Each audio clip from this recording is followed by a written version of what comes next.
Hello friends, welcome back to dream success academy. मैं अविनाश आप सभी का स्वागत करता हूं। आज के इस सेशन में दोस्तों देखिए, आज के वीडियो में हम लोग बिहार पुलिस, बिहार एसएससी, बिहार दरोगा तथा समस्त जो प्रतियोगी परीक्षा है उस सब के लिए जो है आपको सफलता सीरीज की शुरुआत आज से कर रहे हैं।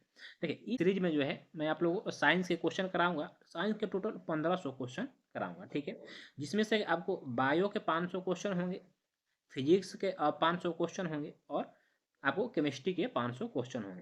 यानी तीनों संकायों से मिलाकर टोटल 1500 क्वेश्चन कराया जाएगा। देखिए, ये सारे वैसे क्वेश्चन होंगे जो कि परीक्षा में बार बार जो है इस तरह के क्वेश्चन आपको देखने को मिलते हैं। यानी ऐसे क्वेश्चन बार बार एग्जामों में पूछा जाता है। तो 1500 टोटल आपको जो सिलेक्टेड क्वेश्चन है, और ये जो सेशन है आप सभी के लिए काफ़ी इंपॉर्टेंट होने वाला है। आपको 1 से 1.5 महीना के अंदर मैं पूरा ये जो है सेशन करा दूंगा, क्योंकि प्रत्येक डे आपको 50 क्वेश्चन जो है मिलेंगे देखने को, और मैक्सिमम आपको जो 8 से 9 मिनट लगेगा, ठीक है, ज़्यादा समय भी आपका नहीं लूँगा। और इससे आपका एक रिवीजन भी होते जाएगा और अच्छा जो है आपको साइंस में एक पकड़ हो जाएगा। तो आप पहली बार हैं तो चैनल को सब्सक्राइब करके बेल आइकन को प्रेस कर लीजिए, ताकि ताकि इसी तरह के जो है आपको वीडियो मिलता रहे। तो चलिए स्टार्ट करते हैं आज का सेशन। तो देखिए दोस्तों, क्वेश्चन नंबर आपका 1 है कि जीव विज्ञान शब्द का प्रयोग लैमार्क और ट्रेविरेनस ने कब किया। याद रखिए, यह 1801 ईस्वी में किया गया था। देखिए, सबसे पहले क्वेश्चन आपका यही बनेगा कि जीव विज्ञान शब्द का सबसे पहले प्रयोग किसने किया। तो याद रखिए, लैमार्क तथा ट्रेविरेनस ने किया था। कब किया था? तो सन 1801 ईस्वी में किया था। और जीव विज्ञान का यदि जनक पूछे, जीव विज्ञान का जनक किसे कहते हैं, तो याद रखिए जीव विज्ञान का जनक आपको अरस्तु को कहा जाता है, ठीक है। जीव विज्ञान में जो मधुमक्खी पालन है के अध्ययन को क्या कहा जाता है, तो इसे एपीकल्चर कहा जाता है। और याद रखिए ये इंपॉर्टेंट क्वेश्चन है। जैसे कि यहाँ पे कवक के, जिसे हम इंग्लिश में फंगस बोलते हैं, कि अध्ययन को क्या कहा जाता है, तो देखिए इसे माइकोलॉजी कहा जाता है। यहीं पर यदि हम आपसे पूछें कि शैवाल के अध्ययन को क्या कहा जाता है, तो याद रखिए शैवाल के अध्ययन को जो है आपको फाइकोलॉजी कहा जाता है। यानी फाइकोलॉजी में शैवाल का अध्ययन किया जाता है। और देखिए, ये दोनों क्वेश्चन जो है, इसलिए मैंने आपको बता दिया कि यहाँ पे काफ़ी क्या होता है, कन्फ्यूजन होता है। क्या होता है कि एग्जाम में जाने पर कन्फ्यूज हो जाता है कि हम लगाएं तो किसको लगाएं। तो इसके लिए देखिए, एक मैं आपको ट्रिक बता देता हूँ। यदि अच्छा लगेगा तो याद रखिएगा, माइक याद रखिएगा, माइक को आपको थोड़ा डैश कर लीजिएगा। माइकोलॉजी में किसका अध्ययन किया जाता है, तो याद रखिए माइकोलॉजी में कवक का अध्ययन किया जाता है। यदि इसे याद न कर पाए तो आप सैफ याद रखिएगा, सैफ, ठीक है। या तो सैफ अली खान भी कर सकते हैं। तो सैफ यानी शैवालों का अध्ययन फाइकोलॉजी में किया जाता है, ठीक है। इस तरह से आप करिएगा तो आप भूलिएगा नहीं कभी, ठीक है। ये देखिए क्वेश्चन यहीं पे है कि कीटों के अध्ययन को क्या कहा जाता है, तो कीटों के अध्ययन को इंटोमोलॉजी कहा जाता है। नेक्स्ट क्वेश्चन आपका, पक्षियों का अध्ययन क्या कहलाता है, तो इसे अर्निथोलॉजी कहा जाता है। फलों के अध्ययन को क्या कहा जाता है, तो पोमोलॉजी कहा जाता है। शैवालों के अध्ययन को देखिए आगे यहाँ पे फाइकोलॉजी कहा जाता है, ठीक है। जस्ट उसी तरह से आपको रेशम कीट पालन के अध्ययन को इसे सेरिकल्चर कहा जाता है। देखिए, ये भी काफी इंपॉर्टेंट क्वेश्चन है, बहुत बार एग्जाम में आपको क्वेश्चन पूछा हुआ है। फूलों के अध्ययन को इंथोलॉजी कहा जाता है, ठीक है। फलों के अध्ययन को पोमोलॉजी कहा जाता है, याद रखिएगा। मछलियों के अध्ययन को एक्योथोलॉजी कहा जाता है। क्या? मछलियों के अध्ययन को एक्योथोलॉजी कहा जाता है, ठीक है। आगे देखिए, मछलियों के पालने का जो अध्ययन कहलाता है, यह आपको पीसी कल्चर कहलाता है। जीव विज्ञान में छिपकलियों के अध्ययन को क्या कहा जाता है, इसे सोरोलॉजी कहा जाता है। क्या? सोरोलॉजी कहा जाता है, ठीक है। चलिए आगे देखिएगा कि जीव विज्ञान का जनक जैसे कि बता दिया आपको अरस्तु को कहा जाता है, ठीक है। देखिए, अब यहाँ से आपका क्वेश्चन बन सकता है कि अरस्तु द्वारा समस्त जीवों को कितने समूहों में विभाजित किया गया था। तो याद रखिए 2 समूहों में विभाजित किया गया था, जिसमें आपको फर्स्ट जंतु समूह और दूसरा था वनस्पति समूह, ठीक है, यानी पादप समूह। सिस्टेमा नेचुरे नामक पुस्तक किसने लिखा था, इसे कैरोलस लिनियस के द्वारा जो है लिखा गया है, ठीक है। चल आगे देखिए, कैरोलस लिनियस ने जीवधारियों को कितने जगतों में विभाजित किया था, तो इन्होंने भी 2 जगतों में विभाजित किया था, जिसमें जंतु विज्ञान और पादप विज्ञान था। आधुनिक वर्गीकरण का पिता किसे कहा जाता है, ये भी इंपॉर्टेंट क्वेश्चन है, तो इसे याद रखिए कैरोलस लिनियस को ही कहा जाता है। सर्वप्रथम जीवों के जो द्विनाम पद्धति हो, इसको किसने शुरू किया। जो आपको बता दूं, जीवों के द्विनाम पद्धति था, इसको भी लिनियस के द्वारा ही शुरू किया गया था। सर्वप्रथम सन 1969 ईस्वी में जीवों के को 5 जगत प्रणाली में इसने बांटा था।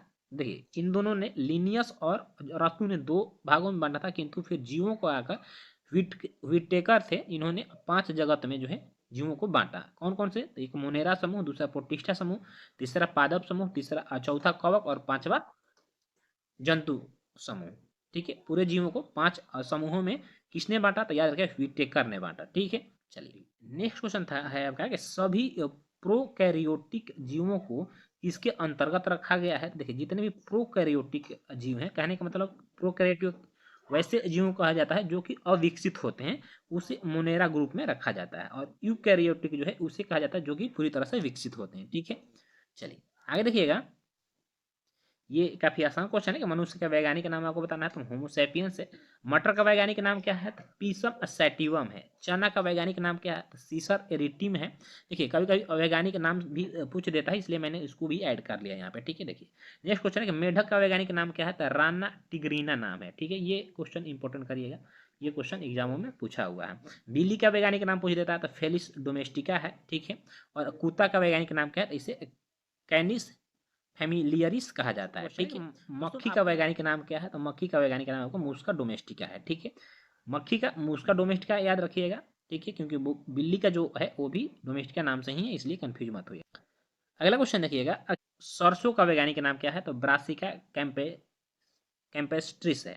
गेहूं का वैज्ञानिक नाम आपको ट्रिटिकम स्टीवम है। और ये क्वेश्चन जो है आपको एग्जाम में पूछा हुआ प्रश्न है। गेहूं का रासायनिक नाम ट्रिटिकम स्टीवम है। ठीक है, चलिए नेक्स्ट क्वेश्चन है, धान का वैज्ञानिक नाम बताना है आपको। तो धान का वैज्ञानिक नाम जो है ओरिजा स्टीवा है। हम लोगों ने ऊपर में जितना भी प्रश्न देखा वो सारे क्या है, वो द्विनाम पद्धति के उदाहरण थे। ठीक है, द्विनाम पद्धति में जो पहला शब्द होता है वो वंश से संबंधित होता है, दूसरा जो शब्द होता है आपको वो जाति से संबंधित होता है। क्या?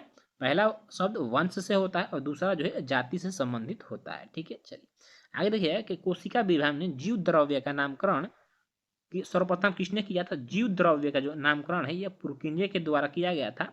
और आपको ये जो जीव द्रव्य होता है यह कोशिका को क्या करता है, याद रखिएगा, कोशिका को सूखने से बचाता है। ठीक है, देखिए जीवन का भौतिक आधार किसको कहा जाता है? तो जीवन का भौतिक आधार ही जीव द्रव्य कहा जाता है। और ये जो हमारे शरीर का बहुत ही एक इम्पोर्टेंट जो है पार्ट है, यदि ये ना रहे तो व्यक्ति जो है का विकास संभव नहीं है। ठीक है, 36 है कि जीव द्रव्य को कितने भागों में बांटा गया? तो इसे दो भागों में बांटा गया, एक कोशिका द्रव्य के रूप में और एक केंद्रक द्रव्य के रूप में। मान लीजिए ये आपका कोशिका हो गया, आपके बीच में केंद्रक हो गया, तो यहाँ इसमें भी आपको जीव द्रव्य होते हैं और इसके अंदर भी आपको ये क्या होते हैं? जीव द्रव्य होते हैं। बाकी आपको माइट्रोकांडिया, लाइसोसोम, ठीक है, इंडिक्यूलम, रेक्टिक्यूलम होता है। ठीक है, वेसल्स होता है। तो इसके बीच में जो ये जीव द्रव्य होता है इसको, इसका कार्य है कि इसको लुब्रिकेंट का काम करता है, एक तरह से एक दूसरे को जुड़ने नहीं देता है और ना सूखने देता है, नहीं सूखने से बचाता है। ठीक, नेक्स्ट क्वेश्चन है आपका कि जीव द्रव्य में सबसे अधिक कौन से तत्व पाए जाते हैं?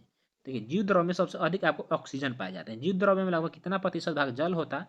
तो इसमें जो 80% भाग है वो जल का होता है। ठीक है,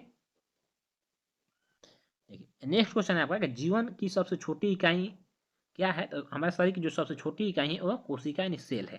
कोशिका के अध्ययन को क्या कहा जाता है? इसे साइटोलॉजी कहा जाता है। कोशिका शब्द का सर्वप्रथम प्रयोग किसने किया था? रॉबर्ट हुक ने किया था। कब किया था? सन 1665 ईस्वी में। सबसे छोटी कोशिका किसकी होती है? तो जो माइकोप्लाज्मा होता है उसका जो है आपको सबसे छोटी कोशिका होती है। सबसे बड़ी कोशिका को भी जान लेते हैं, तो सबसे जो बड़ी कोशिका होती है आपको यह शुतुरमुर्ग के अंडे की होती है। सबसे जो लंबी कोशिका है, ठीक है, यह तंत्रिका तंत्र होता है। ठीक है, कोशिका सिद्धांत का प्रतिपादन किसने किया था? तो स्लाइडेन एवं स्वान ने किया था 1838-39 ईस्वी में। कोशिका शब्द का जो है सर्वप्रथम इन्होंने प्रयोग किया था। ठीक, नेक्स्ट क्वेश्चन देखिएगा कि कोशिका सिद्धांत के अनुसार प्रत्येक जीव की उत्पत्ति किससे होती है? तो याद रखिए कोशिका से होती है। कोशिका कितने प्रकार का होता है? तो यह दो प्रकार का होता है, जैसे हम लोगों ने बात की प्रोकैरियोटिक कोशिका एवं यूकैरियोटिक कोशिका। ठीक है, चलिए आगे देखिए किस प्रकार की कोशिका में केंद्रक नहीं होता है? तो जो आपको प्रोकैरियोटिक कोशिकाएं होती हैं यानी जो अविकसित कोशिकाएं होती है उसमें आपको केंद्रक जो है न्यूक्लियस नहीं होता है। और किस प्रकार की कोशिका में केंद्रक होता है? तो यह यूकैरियोटिक कोशिका में होता है। किस प्रकार की कोशिका प्रोटीन एवं कार्बोहाइड्रेट की बनी होती है? तो प्रोकैरियोटिक कोशिका जो है यह कार्बोहाइड्रेट तथा प्रोटीन की बनी होती है। ठीक है, चलिए आगे देखिए किस प्रकार की कोशिका सेलुलोज की बनी होती है? तो आपको बता दूं कि यह यूकैरियोटिक जो कोशिका होती है सेलुलोज की बनी होती है, जैसे कि पौधे हो गए, मानव हो गया। किस प्रकार की कोशिका में माइटोकॉन्ड्रिया अनुपस्थित होता है? तो यह प्रोकैरियोटिक कोशिका में अनुपस्थित होता है। और किस प्रकार की कोशिका में माइटोकॉन्ड्रिया उपस्थित होता है? तो यूकैरियोटिक कोशिका में जो है आपको माइटोकॉन्ड्रिया उपस्थित होता है। ठीक है, देखिए कहने का मतलब आपको ये है कि जो प्रोकैरियोटिक कोशिका है उसमें सारे चीज आपको अवेलेबल नहीं होते, किंतु जो यूकैरियोटिक कोशिका है, ठीक है, ये चूंकि विकसित कोशिका है इसलिए इसमें जो है आपको सारे जो कोशिका के पार्ट्स होते हैं वो आपको इसमें अवेलेबल होते हैं, और प्रोकैरियोटिक कोशिका में सारे आपको जो है पार्ट नहीं अवेलेबल होते हैं। इसलिए याद रखिएगा कि यूकैरियोटिक यह विकसित है, यह अविकसित है। तो दोस्तों इस तरह से हमारा जो आज का है टोटल 53 जो है साइंस के क्वेश्चन थे ये समाप्त होता है। आज का सेशन आपको कैसा लगा कमेंट करके जरूर बताइएगा। तो फिर मिलेंगे, यदि अच्छा लगा हो तो अपने दोस्तों में शेयर करिएगा, और चैनल में पहली बार हैं तो चैनल को सब्सक्राइब करिएगा। तब तक जय हिंद, वंदे मातरम।